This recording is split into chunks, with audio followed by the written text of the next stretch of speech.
ಸಂಪರ್ಕದಲ್ಲಿದ್ದಾರೆ. ಚಲವಾದಿ ನಾರಾಯಣ ಸ್ವಾಮಿ ನಮಸ್ಕಾರ. ನಮಸ್ಕಾರ. ರಿಪಬ್ಲಿಕ್ ಕನ್ನಡ ಮೊದಲಿಗೆ ಕ್ಯಾಂಪೇನ್ ಅನ್ನು ಆರಂಭ ಮಾಡಿದ್ದು ಅರೆಸ್ಟ್ ರಾಜೀವ್ ಅಂತೇಳಿ. ಯಾಕೆ ಅರೆಸ್ಟ್ ಮಾಡ್ತಿಲ್ಲ ಅಂತೇಳಿ ಪ್ರಶ್ನೆ ಮಾಡಿದ್ದು ರಿಪಬ್ಲಿಕ್ ಕನ್ನಡ. ಮುನಿಯಪ್ಪ ಅವರನ್ನ ಪ್ರಶ್ನೆ ಮಾಡಿದಾಗ ನೀವೇ ಹೋಗಿ ಹುಡ್ಕೊಂಬನ್ನಿ ಅಂತೇಳಿ ನಮ್ಮನ್ನ ಪ್ರಶ್ನೆ ಮಾಡಿದ್ರು. ನಾವು ಅದ್ಯಾವುದಕ್ಕೂ ತಲೆ ಕೆಡಿಸ್ಕೊಂಡಿಲ್ಲ. ಯಾರೇ ತಪ್ಪು ಮಾಡಿದ್ರು ಕೂಡ ಅದು ತಪ್ಪೇ. ನಾವು ಅದನ್ನ ಪ್ರಶ್ನೆ ಮಾಡಿದ್ವಿ. ಈಗ ಕೊನೆಗೂ ಆತನ ಅರೆಸ್ಟ್ ಆಗಿದೆ. ನಿಮ್ಮ ಮೊದಲ ಪ್ರತಿಕ್ರಿಯೆ? ಇದು ಮೊದಲ ದಿನವೇ ಅರೆಸ್ಟ್ ಆಗಬಹುದಾಗಿತ್ತು. ಅವರನ್ನ ರಕ್ಷಣೆ ಮಾಡಲಿಕ್ಕೆ ಪ್ರತಿಯೊಬ್ಬರು ಕೂಡ ಪ್ರಯತ್ನ ಮಾಡಿದ್ರು ಕಾಂಗ್ರೆಸ್ನ ನಾಯಕರುಗಳು. ಅದರಿಂದಾಗಿ ಅವ್ರು ಇವತ್ತಿನವರೆಗೂ ಕೂಡ ಅವರ ಎಫ್ಐಆರ್ ಸ್ಕ್ವಾಶ್ಗೆ ಹಾಕಿದಾಗ ಅವ್ರು ಸ್ಕ್ವಾಶ್ ಆಗ್ಬಿಡ್ತದೆ, ಅದರಿಂದ ಅವ್ರನ್ನ ಅರೆಸ್ಟ್ ಮಾಡೋದು ಬೇಡ ಅಂತೇಳಿ ಇವರೆಲ್ಲರೂ ಇಟ್ಕೊಂಡಿದ್ರು. ಅವರನ್ನು ಯಾವ ರೀತಿ ರಕ್ಷಣೆ ಮಾಡಿದ್ದಾರೆ ಅಂತಂದ್ರೆ ಅನೇಕ ಮಂತ್ರಿಗಳೇನೆ ಅವರಿಗೆ ಎಲ್ಲಾ ಮೆಸೇಜ್ ಕೊಡ್ತಾ ಇದ್ರು. ಆಮೇಲೆ ಇವರೇ ಅವರನ್ನ ಎಲ್ಲೆಲ್ಲಿ ಇರಬೇಕು ಅಂತ ಇರಿಸ್ಕೊಂಡಿದ್ರು. ಇವತ್ತು ಯಾವುದೇ ಕಾರಣಕ್ಕೆ ಅವ್ರಿಗೆ ಬೇಲ್ ಸಿಗಲ್ಲ ಅಂದಮೇಲೆ ಅವರನ್ನ ಮಂಗಳೂರು ಮಾರ್ಗವಾಗಿ ಅವರನ್ನ ಹೊರ ರಾಜ್ಯಕ್ಕೆ ಕಳಿಸುವಂತ ವ್ಯವಸ್ಥೆಯೂ ಮಾಡಿದ್ರು ಅಂತಕ್ಕಂಥದ್ದು ಈಗ ಹೊರಗಡೆ ಬರ್ತಾ ಇದೆ. ಆ ಕಾರಣದಿಂದ ಮುನಿಯಪ್ಪನವರ ಹೆಸರು ತೊಳಕು ಹಾಕೊಂಡಾಗ ಅವರು ಬೇಕಾಬಿಟ್ಟಿ ಉತ್ತರ ಕೊಟ್ಟಿದ್ರು. ಮುನಿಯಪ್ಪನವರು ರಕ್ಷಣೆ ಮಾಡ್ತಿದ್ದಾರೆ ಅಂತಕ್ಕಂಥ ಮಾತುಗಳನ್ನ ಬಹಳ ಜನರು ಹೇಳ್ತಿದ್ರು. ಆದ್ರೆ ಇವತ್ತು ದ್ವೇಷ ಭಾಷಣದ ಬಗ್ಗೆ ಮಾತಾಡ್ತಾರೆ. ಈ ರೀತಿ ಕೆಟ್ಟ ಭಾಷೆ ದ್ವೇಷ ಭಾಷಣ ಮಾಡಿದಾಗ ಅವರಿಗೆ ಇದೇ ಸರ್ಕಾರ ರಕ್ಷಣೆ ಕೊಡ್ತದಂತಂದ್ರೆ ಇವರಿಗೆ ಮಾನ ಮರ್ಯಾದೆ ಏನೂ ಇಲ್ಲ. ಇವರು ಎಂತ ಹಂತಕ್ಕೂ ಬೇಕಾದ್ರೆ ಅವರನ್ನು ರಕ್ಷಣೆ ಮಾಡ್ಕೊಳ್ಳಲಿಕ್ಕೆ ಇವರು ಹೋಗ್ತಾರೆ ಅನ್ನೋದು ಇಲ್ಲಿ ಸಾಬೀತಾಗಿದೆ.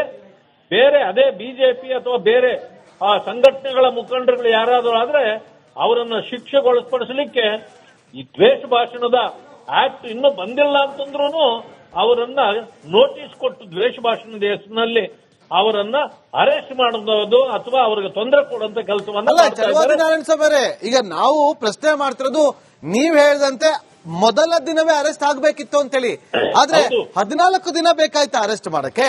ಹೈಕೋರ್ಟ್ ಅಲ್ಲಿ ಅರ್ಜಿ ವಜಾ ಆಯ್ತು, ಶಿಡ್ಲಘಟ್ಟ ಕೋರ್ಟ್ ಅಲ್ಲಿ, ಚಿಂತಾಮಣಿ ಕೋರ್ಟ್ ಅಲ್ಲಿ ಏನು ನಿರೀಕ್ಷಣಾ ಜಾಮೀನು ಅರ್ಜಿ ಆಗಿತ್ತು ಅದು ವಜಾ ಆಯ್ತು.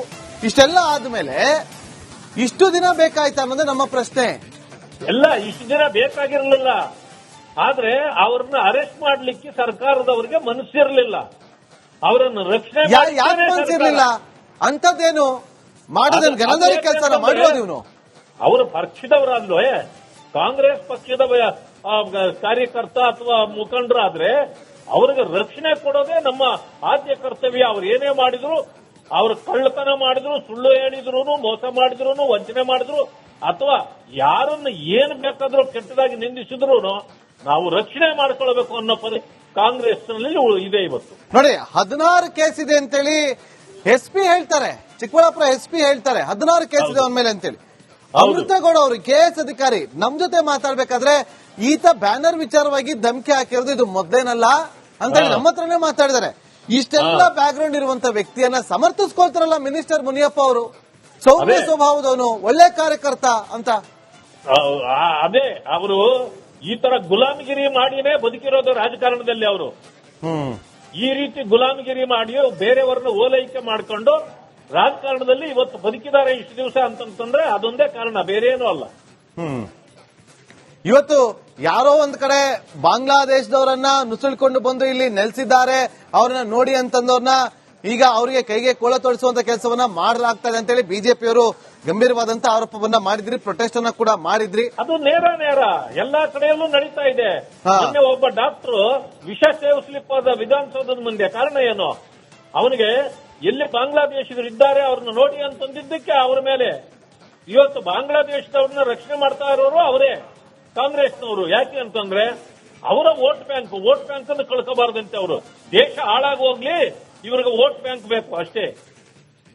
ನಾರಾಯಣಸ್ವಾಮಿ ಅವರೇ, FIR ಆಗಿ ಇಷ್ಟು ದಿನ ಆದ್ಮೇಲೆ ಈಗ ಅರೆಸ್ಟ್ ಮಾಡುವಂತ ಕೆಲಸ ಆಗ್ತಾ ಇದೆ.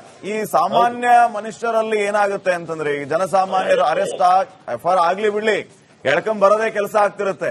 ಇಂಥ ಪ್ರಭಾವಿಗಳು ಇದ್ದ ಮಾತ್ರಕ್ಕೆ 10 ದಿನ ಅಲ್ಲ 10 ತಿಂಗಳಾದ್ರೂ ಹೋಗ್ಬೋದು. ಅಂದ್ರೆ ಇದು ಜನಸಾಮಾನ್ಯರಿಗೆ ಯಾವ ರೀತಿಯ ಸಂದೇಶ ಕೊಟ್ಟಂತಾಯ್ತು ಸರ್ಕಾರ? ಇದು ಉಳ್ಳವರಿಗೆ ಒಂದ್ ರೀತಿಯ ಕಾನೂನು, ಏನು ಇಲ್ದಿರೋರಿಗೆ ಒಂದ್ ರೀತಿ ಕಾನೂನಾ? ಅವ್ರಿಗೇನಂತಂದ್ರೆ ಅವರು ಕಾಂಗ್ರೆಸ್ ಮುಖಂಡರು, ಅವ್ರನ್ನ ಅರೆಸ್ಟ್ ಮಾಡಿಬಿಟ್ರೆ ಕಾಂಗ್ರೆಸ್ಗೆ ಅಪಮಾನ ಅನ್ನೋ ರೀತಿಯಲ್ಲಿ ತಿಳ್ಕೊಂಡಿದ್ದಾರೆ ಅವರು. ಆ ಕಾರಣದಿಂದಲೇ ಅವರು ರಕ್ಷಣೆ ಮಾಡಲಿಕ್ಕೆ ಹೊರಟಿದ್ದಾರೆ. ಹೌಸ್ ಅಲ್ಲಿ ನೀವು ಎಷ್ಟರ ಮಟ್ಟಿಗೆ ರೇಸ್ ಮಾಡಿದ್ರಿ ಸರ್ ಈ ವಿಚಾರ? ಎಲ್ಲೆಲ್ಲ ಮಾಡಿದ್ದೀವಿ, ಇವತ್ತು ನಾಳೆನೂ ಮಾಡ್ತಾ ಇದ್ದೀವಲ್ವಾ. ಪ್ರತಿ ದಿವಸ ನಮ್ದು ಅದೇ ಕೆಲಸ ಆಗಿದೆ. ಆಮೇಲೆ ಇವರ ಆರ್ಭಟ ಈ ಹೇಗಿದೆ ಅಂತಂದ್ರೆ ಒಂದಲ್ಲ ಎಷ್ಟು ನಾವು ಹೋರಾಟ ಮಾಡೋದು, ಎಷ್ಟು ಹೇಳೋದು, ದಿನಕ್ಕೆ 5-6 ಕೇಸ್ಗಳು ಬರ್ತವೆ ಇವರು. ತಿಂಗಳಿಗೊಂದು ಬಂದ್ರೆ ಅದರ ಅಂತ್ಯದವರೆಗೂ ಹೋರಾಟ ಮಾಡಬಹುದು. ಪ್ರತಿ ದಿನಕ್ಕೊಂದು ಬಂದ್ರೆ ಯಾವ ರೀತಿ ಇವ್ರನ್ನ ಹೋರಾಟ ಒಂದು ಮುಗಿಸೋಷ್ಟೊತ್ತಿಗೆ ಇನ್ನೊಂದು ಬರ್ತದೆ, ಅದನ್ನ ಕೈಗೆತ್ಕೊಳ್ಳೋಷ್ಟೊತ್ತಿಗೆ ಮತ್ತೊಂದು ಬರ್ತದೆ. ಇವರ ಅವಾಂತರ ಸಾಕಾಗಿದೆ. ಇಂಥ ದುಂಡಾವರ್ತಿ ಸರ್ಕಾರ ಜನರಿಗೆ ಬೇಕಾಗಿಲ್ಲಪ್ಪ ಅಂತ ಅನ್ನೋದಾಗ್ಬಿಟ್ಟಿದೆ. ಜನ ಈಗ ಹೇಳ್ತಿದ್ದಾರೆ, ಎಂತ ತಪ್ಪು ಮಾಡಿ ನಾವು ಈ ಸರ್ಕಾರವನ್ನ ತಂದುಬಿಟ್ವಿ, ಅನುಭವಿಸಂಗಾಗ್ಬಿಟ್ಟಿದೆ, ಹೇಗಾದ್ರೂ ಮಾಡಿ ಇವ್ರನ್ನ ಕಳಿಸಬೇಕು ಮನೆಗೆ ಅನ್ನೋ ತೀರ್ಮಾನಕ್ಕೆ ಜನ ಬಂದಿದ್ದಾರೆ. ಅಂದ್ರೆ ಈಗ ನೋಡಿ ಜನ ಹೆಂಗ್ ಮಾತಾಡ್ಕೊಳ್ತಾವ್ರು ಗೊತ್ತಾ ಚಲವಾದಿ ನಾರಾಯಣಸ್ವಾಮಿ ಅವರೇ, ನಾಳೆ ಸೆಷನ್ ಏನ್ ಕಂಟಿನ್ಯೂ ಆಗುತ್ತೆ, ಅಲ್ಲಿ ಬಿಜೆಪಿಯವರು ಇದನ್ನ ದೊಡ್ಡ ಮಟ್ಟದಲ್ಲಿ ತಗೊಂಡ್ ಹೋಗ್ತಾರೆ, ಅದಕ್ಕೋಸ್ಕರ ಈಗ ಅರೆಸ್ಟ್ ಮಾಡ್ತಾ ಜನ ಮಾತಾಡ್ಕೊಳ್ತಾವ್ರೆ. ಅಲ್ಲಲ್ಲ, ತಗೊಂಡು ಹೋಗ್ತಾರೆ ಅನ್ನೋ ಕಾರಣಕ್ಕೆ ಈಗ ನಾಳೆ ನಾವು ಇನ್ನು ಸಿಕ್ಕಾಕೊಂಡು ಕುತ್ಕೋಬಾರ್ದಂತ. ಆಯ್ತು, ಆದ್ರೂ ಏನಾಯ್ತು, ಈಗ ಅರೆಸ್ಟ್ ಆದ್ಮೇಲೆ ಅವರನ್ನ ಜೈಲಿಗೆ ಕಳಿಸ್ಬೇಕು ಅವ್ರನ್ನ. ಈಗ ಕೋರ್ಟ್ ಏನ್ ಹೇಳ್ತು, ಯಾಕೆ ಅವರ BNS ಇದರಲ್ಲಿ ನೀವ್ ಯಾಕೆ ಇಂತಿಂತ ಇದರಲ್ಲಿ ಹಾಕ್ಲಿಲ್ಲ, ಇಂಥದ್ದು ನೀವು ಬೇಲ್ ಸಿಗೋ ಕೇಸ್ಗಳು ಹಾಕಿದ್ರೆ ಅಂದ್ರೆ ಪೊಲೀಸ್ನವರನ್ನ ಯಾವ ರೀತಿ ಇವರು ಈ ಕಪಿಮುಷ್ಟಿಯಲ್ಲಿ ಇಟ್ಕೊಂಡಿದ್ದಾರೆ ಅಂತಂದ್ರೆ ಅವರು ಆದ್ರೆ ಬೇಲ್ ಸಿಗೋದು. Okay, thank you Chalavadi Narayanaswamy ಅವರೇ ಮಾತಾಡೋದಕ್ಕಾಗಿ thank you so much. Chalavadi Narayanaswamy ಅವರಿಗೆ ನಮ್ಮೊಂದಿಗೆ ಸಂಪರ್ಕದಲ್ಲಿದ್ದಾರೆ. ಚಲವಾದಿ ನಾರಾಯಣಸ್ವಾಮಿ ಅವರೇ ನಮಸ್ಕಾರ. ನಮಸ್ಕಾರ. ರಿಪಬ್ಲಿಕ್ ಕನ್ನಡ ಮೊದಲಿಗೆ ಕ್ಯಾಂಪೇನ್ ಅನ್ನು ಆರಂಭ ಮಾಡಿದ್ದು ಅರೆಸ್ಟ್ ರಾಜೀವ್ ಅಂತೇಳಿ, ಯಾಕೆ ಅರೆಸ್ಟ್ ಮಾಡ್ತಿಲ್ಲ ಅಂತೇಳಿ ಪ್ರಶ್ನೆ ಮಾಡಿದ್ದು ರಿಪಬ್ಲಿಕ್ ಕನ್ನಡ. ಮುನಿಯಪ್ಪ ಅವರನ್ನ ಪ್ರಶ್ನೆ ಮಾಡಿದಾಗ ನೀವೇ ಹೋಗಿ ಹುಡ್ಕೊಂಬನ್ನಿ ಅಂತೇಳಿ ನಮ್ಮನ್ನ ಪ್ರಶ್ನೆ ಮಾಡಿದ್ರು. ನಾವು ಅದ್ಯಾವುದಕ್ಕೂ ತಲೆ ಕೆಡಿಸ್ಕೊಂಡಿಲ್ಲ, ಯಾರೇ ತಪ್ಪು ಮಾಡಿದ್ರು ಕೂಡ ಅದು ತಪ್ಪೇ, ನಾವು ಅದನ್ನ ಪ್ರಶ್ನೆ ಮಾಡಿದ್ವಿ. ಈಗ ಕೊನೆಗೂ ಆತನ ಅರೆಸ್ಟ್ ಆಗಿದೆ. ನಿಮ್ಮ ಮೊದಲ ಪ್ರತಿಕ್ರಿಯೆ? ಇದು ಮೊದಲ ದಿನವೇ ಅರೆಸ್ಟ್ ಆಗಬಹುದಾಗಿತ್ತು. ಅವರನ್ನ ರಕ್ಷಣೆ ಮಾಡಲಿಕ್ಕೆ ಪ್ರತಿಯೊಬ್ಬರು ಕೂಡ ಪ್ರಯತ್ನ ಮಾಡಿದ್ರು ಕಾಂಗ್ರೆಸ್ನ ನಾಯಕರುಗಳು. ಅದರಿಂದಾಗಿ ಅವರು ಇವತ್ತಿನವರೆಗೂ ಕೂಡ ಅವರ FIR ಸ್ಕ್ವಾಶ್ಗೆ ಹಾಕಿದಾಗ ಅವ್ರು ಸ್ಕ್ವಾಶ್ ಆಗ್ಬಿಡ್ತದೆ, ಅದರಿಂದ ಅವ್ರನ್ನ ಅರೆಸ್ಟ್ ಮಾಡೋದು ಬೇಡ ಅಂತೇಳಿ ಇವರೆಲ್ಲರೂ ಇಟ್ಕೊಂಡಿದ್ರು. ಅವರನ್ನು ಯಾವ ರೀತಿ ರಕ್ಷಣೆ ಮಾಡಿದ್ದಾರೆ ಅಂತಂದ್ರೆ ಅನೇಕ ಮಂತ್ರಿಗಳೇನೆ ಅವರಿಗೆ ಎಲ್ಲಾ ಮೆಸೇಜ್ ಕೊಡ್ತಾ ಇದ್ರು. ಆಮೇಲೆ ಇವರೇ ಅವರನ್ನ ಎಲ್ಲೆಲ್ಲಿ ಇರಬೇಕು ಅಂತ ಇರಿಸ್ಕೊಂಡಿದ್ರು. ಇವತ್ತು ಯಾವುದೇ ಕಾರಣಕ್ಕೆ ಅವ್ರಿಗೆ ಬೇಲ್ ಸಿಗಲ್ಲ ಅಂದಮೇಲೆ ಅವರನ್ನ ಮಂಗಳೂರು ಮಾರ್ಗವಾಗಿ ಅವರನ್ನ ಹೊರ ರಾಜ್ಯಕ್ಕೆ ಕಳಿಸುವಂತ ವ್ಯವಸ್ಥೆಯೂ ಮಾಡಿದ್ರು ಅಂತಕ್ಕಂಥದ್ದು ಈಗ ಹೊರಗಡೆ ಬರ್ತಾ ಇದೆ.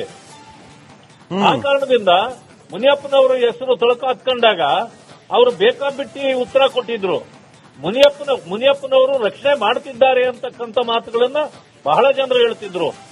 ಆದ್ರೆ ಇವತ್ತು ದ್ವೇಷ ಭಾಷಣದ ಬಗ್ಗೆ ಮಾತಾಡ್ತಾರೆ. ಈ ರೀತಿ ಕೆಟ್ಟ ಭಾಷೆ ದ್ವೇಷ ಭಾಷಣ ಮಾಡಿದಾಗ ಅವರಿಗೆ ಇದೇ ಸರ್ಕಾರ ರಕ್ಷಣೆ ಕೊಡ್ತದಂತಂದ್ರೆ ಇವರಿಗೆ ಮಾನ ಮರ್ಯಾದೆ ಏನೂ ಇಲ್ಲ.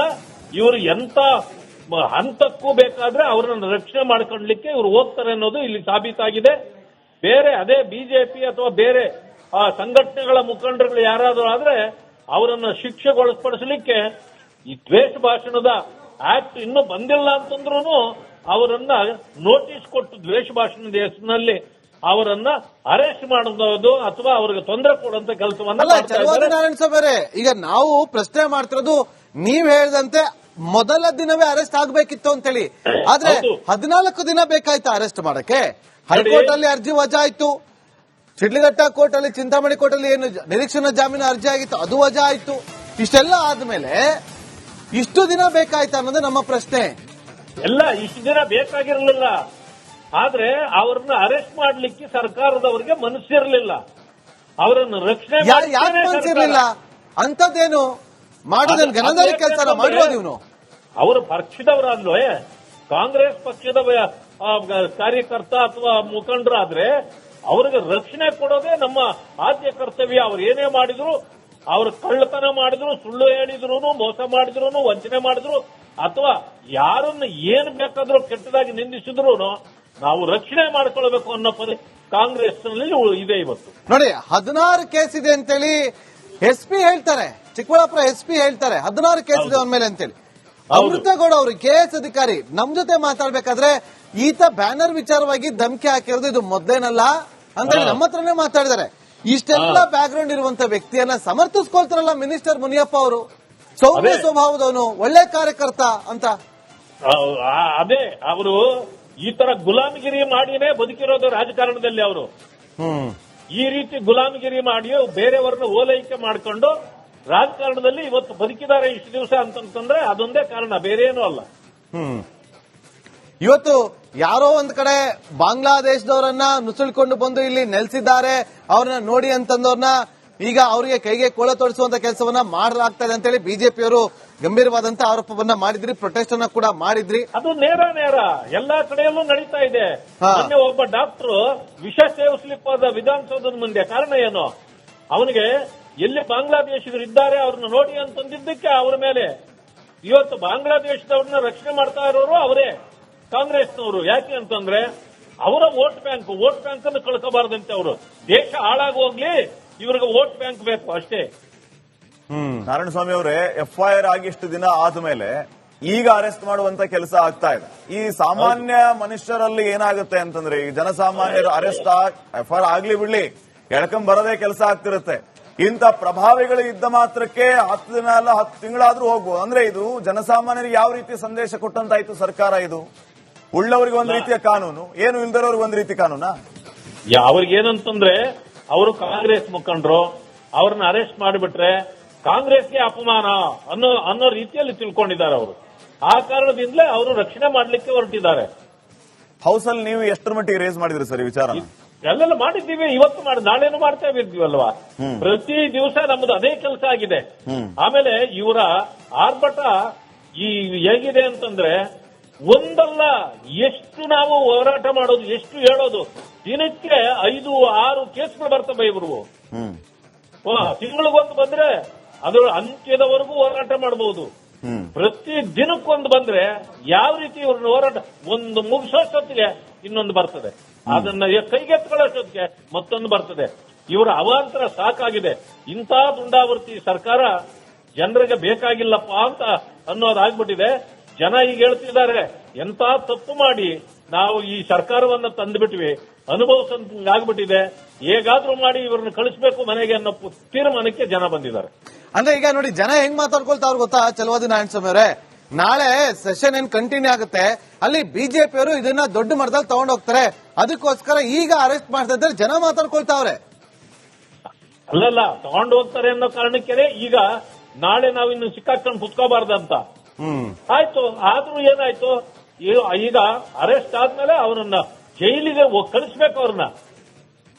ಈಗ ಕೋರ್ಟ್ ಏನ್ ಹೇಳ್ತು, ಯಾಕೆ ಅವರ BNS ಇದರಲ್ಲಿ ನೀವ್ ಯಾಕೆ ಇಂತಿಂತ ಇದರಲ್ಲಿ ಹಾಕ್ಲಿಲ್ಲ, ಇಂಥದ್ದು ನೀವು ಬೇಲ್ ಸಿಗೋ ತರ ಕೇಸ್ಗಳು ಹಾಕಿದ್ರೆ, ಅಂದ್ರೆ ಪೊಲೀಸ್ನವರನ್ನ ಯಾವ ರೀತಿ ಇವರು ಈ ಕಪಿಮುಷ್ಟಿಯಲ್ಲಿ ಇಟ್ಕೊಂಡಿದ್ದಾರೆ ಅಂತಂದ್ರೆ, ಅವರು ಆದ್ರೆ ಬೇಲ್ ಸಿಗೋದು. Okay, thank you Chalavadi Narayanaswamy ಅವರೇ ಮಾತಾಡೋದಕ್ಕಾಗಿ ಥ್ಯಾಂಕ್ ಯು ಸೋ ಮಚ್.